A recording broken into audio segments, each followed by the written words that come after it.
या वा कोकण आपलोच असा. देवबाग समुद्रकिनारा तारकर्ली समुद्रकिनाऱ्याला लागून आहे. देवबाग संगम देवबागच्या दक्षिणेकडील टोकाला अरबी समुद्रात वाहणाऱ्या कर्ली नदीचा संगम आहे. निसर्गाची ही अभिव्यक्ती पाहण्यासाठी सूर्यास्त ही सर्वोच्च वेळ आहे.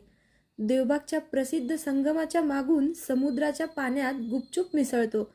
याला स्थानिक शब्द मोबार पॉइंट असेही म्हटले जाते.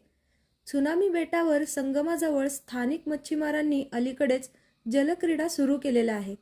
त्यांच्याकडे water scooter, jet sky, bumper ride, banana किंवा डॉल्फिन बोट राईड, कायाकिंग बोटिंग आणि पॅरास्लायडिंग सुद्धा आहे. हा लांब पसरलेला समुद्रकिनारा, तिची चमकदार पांढरी वाळू आणि स्वच्छ सुंदर निळे पाणी पर्यटकांना आकर्षित करतो. देवबागचा समुद्रकिनारा गर्दीच्या हंगामातही फारसा गजबजलेला नसतो आणि तेथील सौंदर्य, शांतता आणि निसर्गाच्या